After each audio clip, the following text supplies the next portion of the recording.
until that is an invigorating autumn of freedom and equality. 1963 is not an end, but a beginning.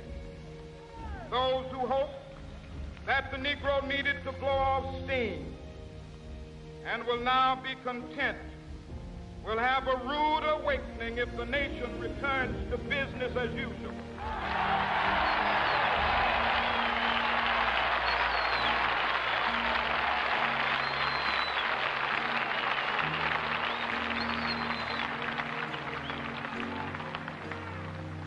There will be neither rest nor tranquility in America till the Negro is granted his citizenship rights. The whirlwinds of revolt will continue to shake the foundations of our nation until the bright day of justice emerges. But that is something that I must say to my people who stand on the warm threshold which leads into the palace of justice. In the process of gaining our rightful place, we must not be guilty of wrongful deeds. Let us not seek to satisfy our thirst for freedom by drinking from the cup of bitterness and hatred.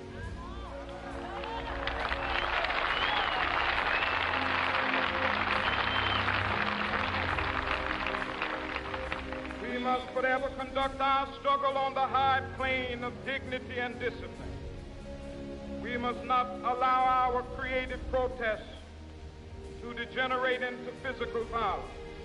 Again and again, we must rise to the majestic heights of meeting physical force with soul force. The marvelous new militancy which has engulfed the Negro community must not lead us to a distrust of all white people. For many of our white brothers, as evidenced by their presence here today, have come to realize that their destiny is tied up with our destiny.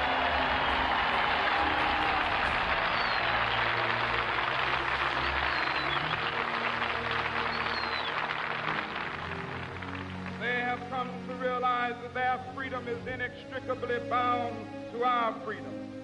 We cannot walk alone. As we walk, we must make the pledge that we shall always march ahead. We cannot turn back.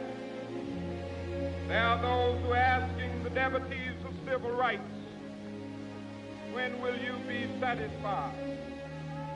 We can never be satisfied as long as the Negro is the victim of the unspeakable horrors of police brutality.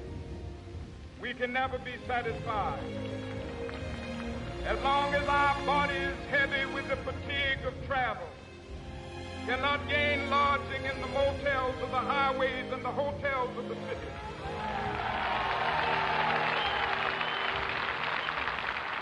We cannot be satisfied as long as the Negro's basic mobility is from a smaller ghetto to a larger one. We can never be satisfied as long as our children are stripped of their selfhood and robbed of their dignity by signs stating for whites only.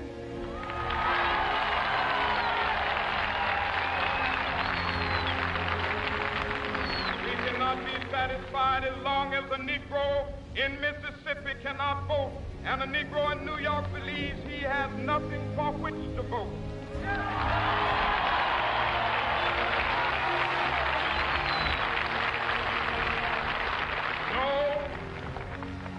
No, we are not satisfied, and we will not be satisfied until justice rolls down like waters and righteousness like a mighty stream.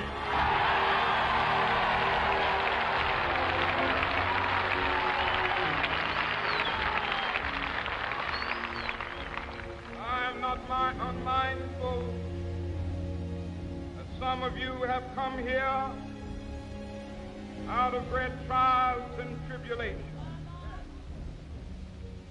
Some of you have come fresh from narrow jail cells. Some of you have come from areas where your quest for freedom left you battered by the storms of persecution, staggered by the winds of police brutality. you have been the veterans of creative suffering, continue to work with the faith that unearned suffering is redemptive. Go back to Mississippi.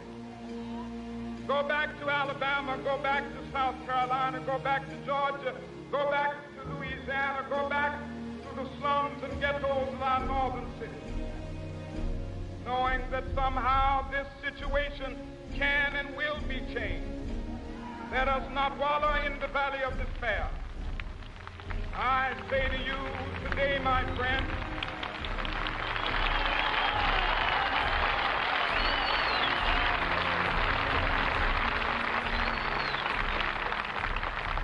so even though we face the difficulties of today and tomorrow, I still have a dream.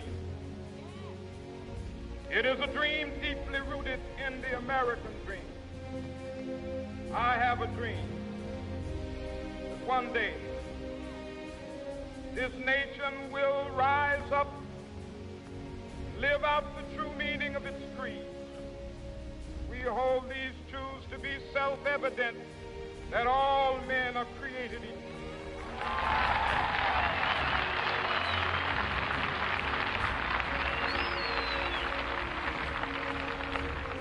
I have a dream that one day on the red hills of Georgia, sons of former slaves and the sons of former slave owners will they be able to sit down together at the table of brotherhood. I have a dream that one day even the state of Mississippi, a state sweltering with the heat of injustice, sweltering with the heat of oppression, be transformed into an oasis of freedom and justice. I have a dream. My poor little children will one day live in a nation where they will not be judged by the color of their skin, but by the content of their character. I have a dream today.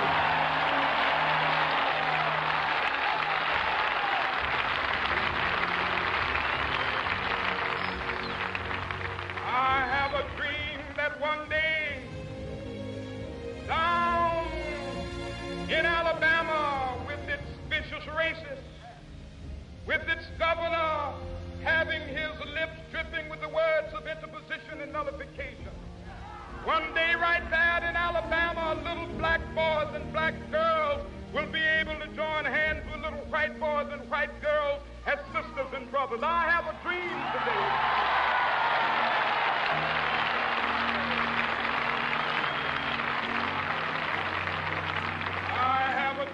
That one day every valley shall be exalted, every hill and mountain shall be made low, the rough places will be made plain, and the crooked places will be made straight, and the glory of the Lord shall be revealed, and all flesh shall see it together.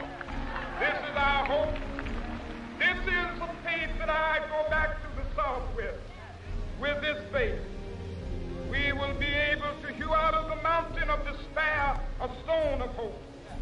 With this faith, we will be able to transform the jangling discords of our nation into a beautiful symphony of brotherhood. With this faith, we will be able to work together, to pray together, to struggle together, to go to jail together, to stand up for freedom together, knowing that we will be free one day. This will be the day. This will be the day when all of God's children be able to sing with new meaning, my country tears of thee. Sweet land of liberty of thee I sing. Land where my fathers died, land of the pilgrim's pride. From every mountainside, let freedom ring. And if America is to be a great nation, this must become true. So let freedom ring. From the prodigious hilltops of New Hampshire, let freedom ring. From the mighty mountains of New York, let freedom ring. From the heightening Alleghanies of Pennsylvania, let freedom ring. From the snow-capped Rockies of Colorado, Let freedom ring from the curvaceous slopes of California. But not only that, let freedom ring from Stone Mountain of Georgia. Let freedom ring from Lookout Mountain of Tennessee. Let freedom ring from every hill and molehill of Mississippi, from every mountainside. Let freedom ring when it happens. When we allow freedom ring, when we let it ring from every village and every hamlet, from every state and every city, we will be able to speed up that day when all of God's children, black men and white men, Jews and Gentiles, Protestants and Catholics, will be able to join hands and sing in the words of the old Negro spiritual, free at last,